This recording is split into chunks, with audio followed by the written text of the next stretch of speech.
Reels वाली बहू। प्रज्ञा को रील्स बनाने का बड़ा ही क्रेज है और वो दिन भर रील्स बनाती रहती है। खाते पीते घूमते फिरते घर में कॉलेज में रील्स बनाने के कारण प्रज्ञा पूरे कॉलेज में हाईलाइटेड है। जहां उसकी रील्स सभी को पसंद आते हैं, वहीं मनीषा चिंता में डूबी रहती है। एक रोज जब खाते हुए प्रज्ञा रील्स बना रही होती है, तब मनीषा कहती है, एक मिनट भी चैन नहीं है इस लड़की को। ये नहीं कि खाना तो आराम से खा ले, लेकिन नहीं, अरे थोड़ी देर रील्स नहीं बनाओगी तो आसमान नहीं टूट पड़ेगा।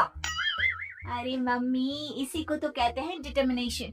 तुम नहीं समझोगी ये सब। भगवान, इस लड़की को सद्बुद्धि दे।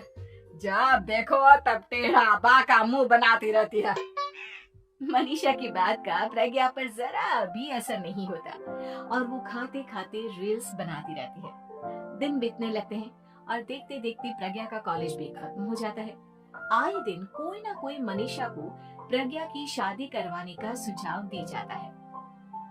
सब ठीक ही कहते हैं, प्रज्ञा की शादी कर देनी चाहिए। अपने घर के काम काज में व्यस्त हो जाएगी तो खुद ही ये रील्स और नाच गाना बंद हो जाएगा। मनीषा और प्रेम प्रज्ञा के लिए एक अच्छा लड़का ढूंढने लगते हैं और तभी विकी का रिश्ता प्रज्ञा के लिए आता है, जिसने प्रज्ञा को उसकी रील्स देखकर पसंद कर लिया था। अगले दिन विकी अपने माता पिता के साथ प्रज्ञा के घर पहुंच जाता है और प्रज्ञा साड़ी पहने हाथों में चाय की ट्रे लिए उनके सामने आती है। जब विकी को पसंद है तो हमें भी बहू पसंद है। बहन जी, आप बारात की तैयारी कीजिए। एक बार लड़का लड़की अकेले में बात कर ले तो अच्छा रहेगा। हाँ हाँ, क्यों नहीं। मनीषा विकी को प्रज्ञा के कमरे में भेजती है, जहाँ प्रज्ञा पहले से ही रील्स बना रही होती है। तभी विकी कहता है, आ गए आपके साजन जी। हमारे साथ ये रील्स कंप्लीट करती तो और भी अच्छा रहता। अच्छा जी, अब आ ही गए हैं तो बना ही लेती हूँ आपके साथ। दोनों मिलकर रील्स बनाते हैं। जब वी मीट और तुरंत पोस्ट पे कर देते हैं। फिर विकी कहता है, जब आप साड़ी में चाय लेकर आई तब मुझे लगा कि कहीं मैं गलत घर में तो नहीं आ गया। अब सही है। दोनों की शादी पक्की हो जाती है और शादी के दिन भी प्रज्ञा रील्स बनाने से चूकती नहीं, यहाँ तक कि बारात के समय भी नाचते हुए रील्स बनाती है। सभी लोग प्रज्ञा की तारीफ के पुल बांध देते हैं और प्रज्ञा नाचती गाती अपने ससुराल चली जाती है। सब कुछ अच्छा चल रहा होता है। प्रज्ञा यहाँ भी दिन भर हर चीज की रील्स बनाती रहती है, लेकिन कुछ दिनों के बाद जब सुनीता कहती है, बहू, ये रील्स के साथ साथ कुछ काम भी कर लिया करो। वैसे तुझे और क्या क्या बनाना आता है? मम्मी जी, वैसे तो सब कहते हैं कि मैं सब कुछ अच्छा बनाती हूँ, लेकिन मुझे लगता है कि मैं मैगी अच्छा बना लेती हूँ। हाँ, कॉफी भी अच्छा बना लेती हूँ और मुंह तो सबसे अच्छा बना लेती हूँ। है? अच्छा अच्छा। सुनीता अपना माथा पकड़ लेती है और कहती है, बहू, कुछ खाना बनाना भी सीख लेती। मम्मी जी, मैं लंबी प्लानिंग कर रही हूँ। जल्दी ही मैं इतनी फेमस हो जाऊंगी कि मुझे पैसे मिलने लगेंगे। हम दोनों सास बहू राज करेंगे, राज। नौकर काम करेंगे और लोगों की तो लाइन लगेगी हमसे मिलने के लिए। तेरा दिमाग खराब हो गया है क्या बहू? हंसी मजाक तक ठीक है, लेकिन इस तरह घर नहीं चलते।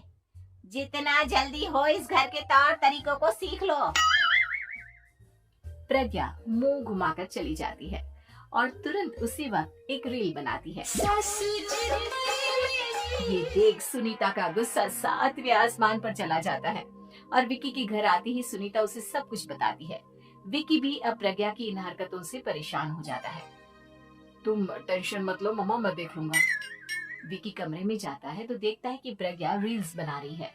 विकी बड़े ही प्यार से प्रज्ञा से कहता है, प्रज्ञा, इन सब के लिए मैं तुम्हें मना नहीं कर रहा हूँ, लेकिन फिर भी हर वक्त तो ये अच्छा नहीं लगता ना। समझने की कोशिश करो, मुझे भी तुम्हारा थोड़ा वक्त चाहिए।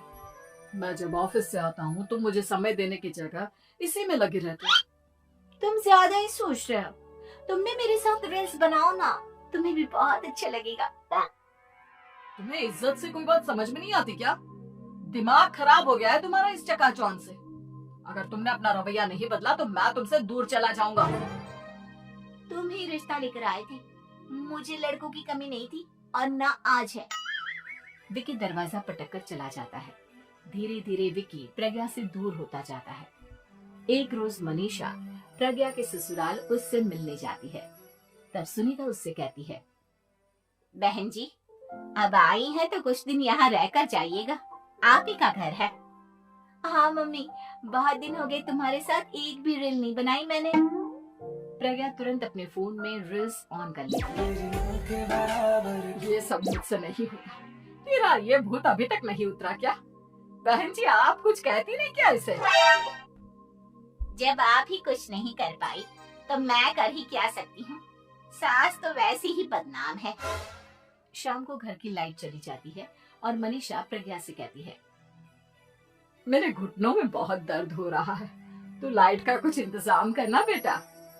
अच्छा कैंडल जला देती हूँ मम्मा। प्रज्ञा गाते हुए कैंडल जलाती है और खिड़की के पर्दे के पास रख देती है। मनीषा जिसे बहुत दर्द हो रहा है वो सो जाती है और प्रज्ञा हमेशा की तरह अपने रील्स में लग जाती है। उधर कैंडल की वजह से पर्दा आग पकड़ लेता है और मनीषा के कमरे में आग लग जाती है। बचाओ, कोई है बचाओ। सभी भागते हैं और विकी कमरे की आग बुझाने में लग जाता है, लेकिन तब तक मनीषा आधी जल चुकी थी। मनीषा की हालत देख प्रज्ञा रोने लगती है। विकी मनीषा को तुरंत हॉस्पिटल ले जाता है और उसे एडमिट कराता है। विकी प्रज्ञा से कहता है, देख लिया ना, तुम्हारे इस नाच गाने की वजह से आज तुम्हारी माँ की जान जाते जाते रह गई। अब पता नहीं तुम और क्या चाहती हो। उधर डॉक्टर कहते हैं, इनकी हालत बहुत नाजुक है, आधे से ज्यादा जल चुकी है। प्रज्ञा रोती हुई मंदिर में जाती है और भगवान के आगे जाकर कहती है, भगवान मेरी माँ को ठीक कर दो, मैं कसम खाती हूँ हाथ से ये रील्स बनाना छोड़ दूंगी, बस मुझे मेरी माँ वापस मिल जाए। 2 दिन बीत जाते हैं और मनीषा खतरे से बाहर आ जाती है। पेशेंट अब ठीक है, आप लोग उनसे मिल सकते हो। सब कोई मनीषा से मिलता है और प्रज्ञा सबके सामने अपना फोन तोड़ देती है। मुझे माफ कर दो मम्मा, मैंने तुम लोगों की बातों को नजरअंदाज किया। बेटा कोई भी चीज जरूरत से ज्यादा खराब है। मैंने तुम्हें रील्स बनाने से कभी मना नहीं किया, लेकिन हर वक्त एक ही चीज तो सही नहीं है। मैं समझ गई हूँ मम्मा, आई एम सॉरी। प्रज्ञा उस दिन से रील्स बनाना छोड़ देती है और पूरी तरह से अपने घर में लग जाती है।